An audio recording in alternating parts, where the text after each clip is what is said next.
Hello UPSC aspirants. तो history optional की series में आज का हमारा टॉपिक है ऋग्वैदिक राजनीतिक व्यवस्था। तो बिना किसी देरी के चलिए वीडियो स्टार्ट करते हैं। तो ऋग्वैदिक काल की राजनीतिक व्यवस्था के ज्ञान का स्रोत ऋग्वेद है। अब ऋग्वैदिक काल की जानकारी में सबसे ज़्यादा कहाँ से मिलती है? ऋग्वेद से। ऋग्वेद ही सबसे पुराना हमारा वेद है। तो इनका हम लोगों ने सामाजिक जीवन देख लिया था कि कैसा था, और अब देखते हैं इनका राजनीतिक जीवन कैसा था। तो ऋग्वैदिक राजनीतिक व्यवस्था सरल तथा कबीलाई संरचना पर आधारित थी। तो ये मतलब कैसा था? सरल था, और ये लोग कबीलाई मतलब कबीले पर रहते थे, कबीलाई संरचना पर आधारित था। इस काल में राज्य निर्माण के महत्वपूर्ण घटक अनुपस्थित थे। राज्य क्षेत्र पर आधारित न होकर जन पर आधारित थे। मतलब राज्य निर्माण के जो महत्वपूर्ण घटक थे, जैसे कि उसके बाद जैसे राजा होते थे, फिर प्रजा, फिर गांव, राजा वगैरह। इनमें राजा नहीं होते थे, कबीले होते थे, कबीले में सरदार लोग होते थे। तो इस तरह इनका राजनीतिक जीवन था। ऋग्वैदिक काल में प्रशासन का लोकप्रिय स्वरूप राजतंत्रात्मक था। इनका जो लोकप्रिय स्वरूप क्या था? राजतंत्रात्मक था।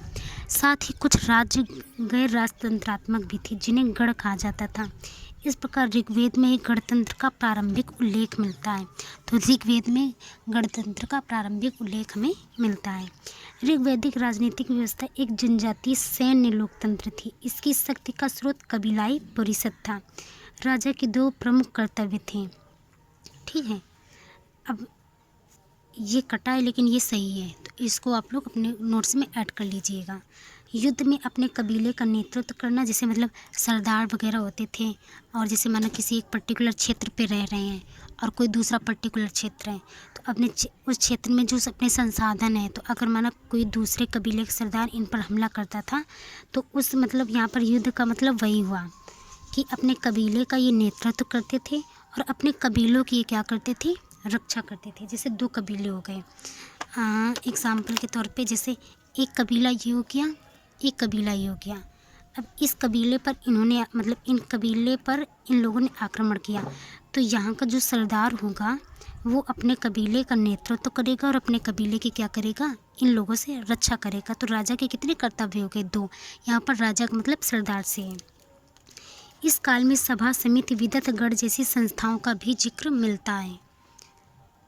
इन परिषदों में प्रजा के हितों, सैनिक अभियानों, धार्मिक अनुष्ठानों के बारे में विचार विमर्श भी किया जाता था।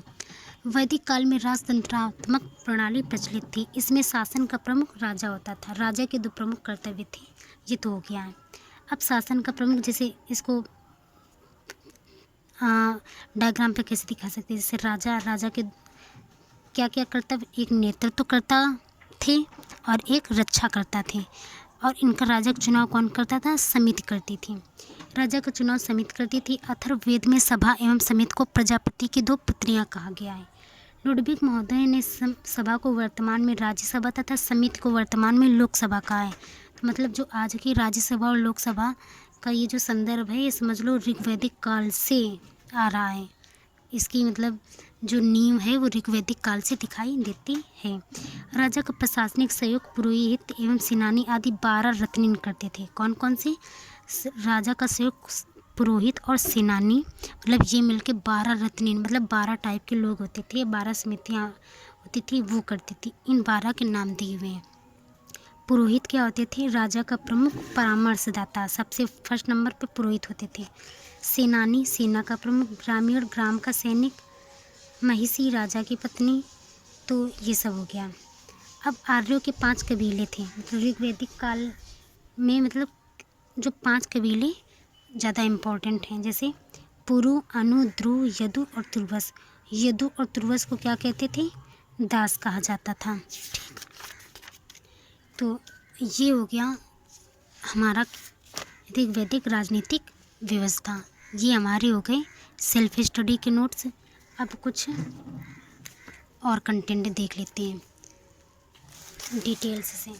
तो जैसा कि ऋग्वैदिक राजनीतिक जीवन कबीलाई व्यवस्था पर आधारित था।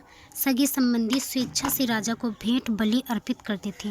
ये सामाजिक आदान प्रदान का एक रूप था, जिसके बदले में कबीलेवासी राजा से सुरक्षा और युद्धकालीन लाभ प्राप्त करते थे। देखो, इसका भी मतलब वही है जो हमने पीछे आप लोगों के साथ नोट्स में शेयर किया है। पराजित जनों से ये जबरदस्ती लिया जा सकता था। संभवतः पराजित जनों की सुरक्षा अथवा संपत्ति सुरक्षा सिद्धांतों के चलते यह कर आरोपित किया गया हो, अथवा किसी प्रकार से सांस्कृतिक भिन्नता या प्रतिवाद के कारण राजा की ओर से मिलने वाली सहायता के बदले बलि उनसे हासिल कर ली जाती थी। परंतु ये कबीलाई जीवन राजतंत्रीय परंपरा को सिद्ध नहीं करता। आर्यों के विभिन्न कबीलों के मध्य संघर्ष श्रेष्ठता और विस्तार को लेकर हो रहे हों ऐसा माना जा सकता है। उदाहरण के लिए 10 राग युद्ध जो भारत कबीले से अनार्य कबीलों का हुआ था, इसी परंपरा का प्रतीक कहा जा सकता है। भरतों और पुरुषों की संधि तुर्वस और क्रीवी की संधि उच्च गंगा मैदान पर नियंत्रण बनाने के संदर्भ में रही थी। कबीलाई जनजीवन में कुछ प्रजातांत्रिक परंपराओं का पालन भी दिखाई पड़ता है, जैसे सभा समिति विदत जैसी संस्थाएं जो राजा के निर्वाचन में भागीदारी करती थीं, साथ ही संबंधित मुद्दों पर प्रभावशाली कार्यवाहियां करती थीं। इन सब का उल्लेख प्राप्त होता है। सभा में किसी प्रकार का कोरम या गणपूर्ति की परंपरा रही हो। अथर्ववेद में सभा समिति में हुए विवाद को नरिष्ठा कहा गया है। ऐसा लगता है कि शासकीय कार्यों का संचालन जन समस्याओं को ध्यान में रखते हुए किया गया था, अथवा मुखिया पर आम जन का प्रभावशाली नियंत्रण बना रहता था। जैसा कि कहा है कि अपने निर्वाचन के लिए राजन्य वर्ग सभी सभा समिति का मुंह देखते रहते थे।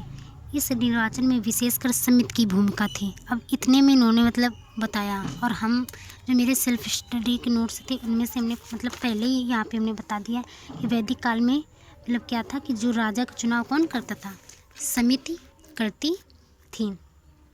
किंतु इन्हें किसी प्रकार की प्रजातांत्रिक संस्था मानना उचित नहीं होगा, क्योंकि ये राजा की इच्छा से ज़्यादा उसकी मजबूरी को दर्शाता है, जो स्थायी राजस्व परंपरा के अभाव से प्रस्तुत हुई थी, न कि ये विधि द्वारा सुस्थापित कोई प्रक्रिया थी। जैसे जैसे राजा की शक्ति बढ़ती गई, इन संस्थाओं का ह्रास होता गया।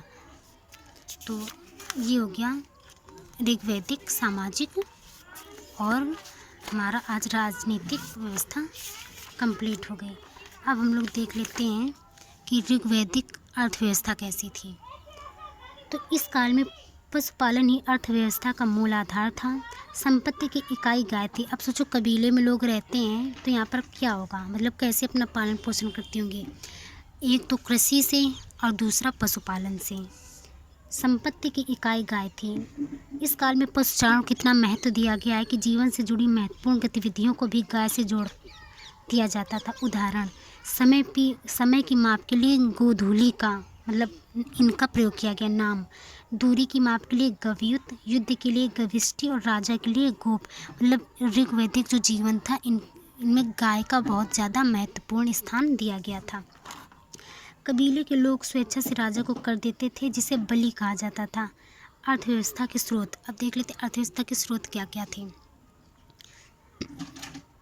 तो वाणिज्य व्यापार, ऋग्वैदिक काल में वाणिज्य व्यापार सीमित मात्रा में होता था। अब बताओ कबीले वासी हैं तो यहाँ वस्तुओं का आदान प्रदान करके इनका वाणिज्य व्यापार हो जाता होगा। व्यापारिक वस्तुएं कपड़ा चादर खालें थी। व्यापार वस्तु विनियमन प्रणाली पर आधारित था। देखो हमने जैसे बताया कि वस्तुओं का लेन देन करके व्यापार होता था। ऋण देकर ब्याज लेने वाले को बैंक नोट कहा जाता था। ऋग्वैदिक आर्य धातु के रूप में सोना, तांबा तथा कांसे का प्रयोग करते थे। लोग धातुओं को गलाने तथा उन्हें पीटकर विविध वस्तुएं जैसे घरेलू उपकरण बनाने में कुशल थे। ऋग्वैदिक अर्थव्यवस्था एक ग्रामीण अर्थव्यवस्था थी, यह नगर का आधार नहीं प्रदान कर सकी। तो ये हो गया हमारा ऋग्वैदिक अर्थव्यवस्था। और थोड़ा सा हम देखते हैं कि अपने नोट्स में ऋग्वैदिक अर्थव्यवस्था के बारे में अगर कुछ कंटेंट एक्स्ट्रा मिल जाएगा तो उसके बारे में अब हम लोग कल डिस्कस करेंगे। तो ऋग्वैदिक अर्थव्यवस्था हो गया, सामाजिक व्यवस्था हो गया, राजनीतिक व्यवस्था हो गया, और अब हम लोग ऋग्वैदिक धर्म के बारे में पढ़ लेंगे। चलो आज ये भी कंप्लीट कर लेते हैं। तो ऋग्वैदिक धर्म क्या था? ऋग्वैदिक धर्म वैदिक आर्यों के अपरिष्कृत भावों की आदिम अभिव्यक्ति है। इसका संबंध तत्कालीन सामाजिक आर्थिक व्यवस्था से है। इनका समाज जनजातीय समाज था। इन्होंने अपने आसपास की प्रकृति का अवलोकन किया।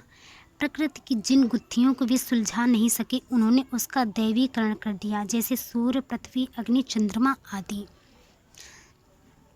पृथ्वी का दैवी, प्रकृति का दैवी, मतलब ऋग्वैदिक जो थे ये क्या थी, इनका जो समाज था कैसा था, जनजाति समाज था, ये लोग कबीले टाइप में मतलब ऐसे रहते थे।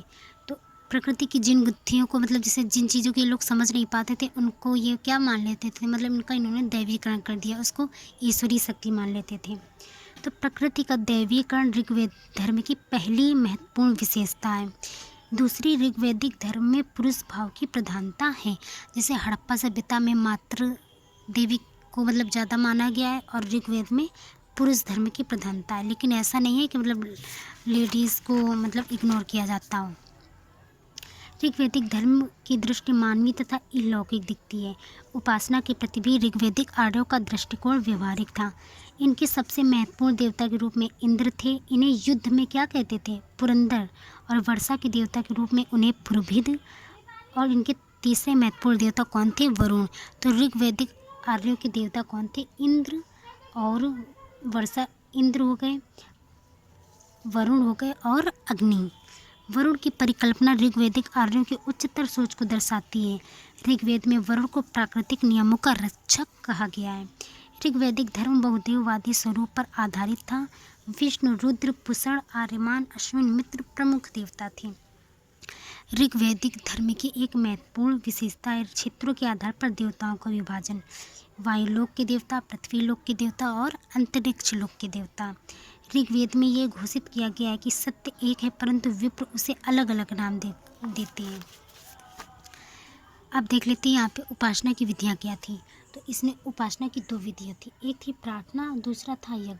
तो जो प्रार्थना था इसको ज़्यादा महत्व दिया गया, क्योंकि ऋग्वेद में बहुत सारे मंत्र हैं, 1000 से ज़्यादा जो मंत्र हैं उनमें मतलब भगवान जी से प्रार्थना की गई, इंद्र से, अग्नि देवता से, वायु देवता से। तो प्रार्थना को ज़्यादा महत्व दिया जाता था। और ये दो टाइप से होती थी, एक व्यक्तिगत भी होती थी, दूसरी सामूहिक भी। ये क्या होगी, उपासना की विधियाँ, ऐसे डायग्राम हम लोग बना के कर सकते हैं। और यज्ञ, अनाज की बलि दी जाती थी। वेदांग, शिक्षा, निरुक्त, कल्प, ज्योतिष, व्याकरण, छंद। तो ये प्रीलिम्स के पॉइंट ऑफ से व्यू से थोड़ा इम्पॉर्टेंट है। इस प्रकार ऋग्वैदिक धर्म का दृष्टिकोण मानवीय तथा अलौकिक था। ऋग्वैदिक आर्य मोक्ष के लिए नहीं बल्कि भौतिक सुखों की प्राप्ति के लिए उपासना करते थे। जो ऋग्वैदिक आर्य थे वो भौतिक सुखों के लिए उपासना करते थे, भगवान जी से प्रार्थना करते थे कि हे ईश्वर, खूब वर्षा कीजिए, हमारे घरों की रक्षा कीजिए, हमें खूब गाय प्रदान कीजिए, हमारे पशुओं का मतलब रक्षा कीजिए, ये सब। तो ये क्या, भौतिक सुखों की प्राप्ति के लिए उपासना करते थे। यज्ञ में बलि इसलिए दी जाती थी ताकि खूब अच्छा सा उत्पादन हो। इस प्रकार ऋग्वैदिक धर्म एक ऐसे समाज की अभिव्यक्ति था जिसमें अभी पर्याप्त विभाजन नहीं था। अब धर्म की विशेषताओं का एक डायग्राम हमने बनाया है। जैसे पहले इनकी विशेषता क्या थी, प्रकृति का इन्होंने क्या कर दिया, दैवीकरण। उपासना के प्रति इनका दृष्टिकोण व्यवहारिक था। पुरुष भाव की प्रधानता थी। दृष्टिकोण इनका मानवीय और अलौकिक था। और इन्होंने मतलब क्षेत्र के आधार पर देवताओं को विभाजन कर दिया, जैसे वायुलोक के देवता, पृथ्वीलोक के देवता और अंतरिक्ष के देवता। और बहुदेववादी स्वरूप था, जैसे इंद्र, वरुण, विष्णु और रुद्र, आर्यमन। तो ये हो गया ऋग्वैदिक धर्म। तो अगर वीडियो पसंद आया तो एक प्यारा सा लाइक और एक प्यारा सा कमेंट्स कर दीजिएगा। Thanks for watching. मिलते हैं नेक्स्ट वीडियो में।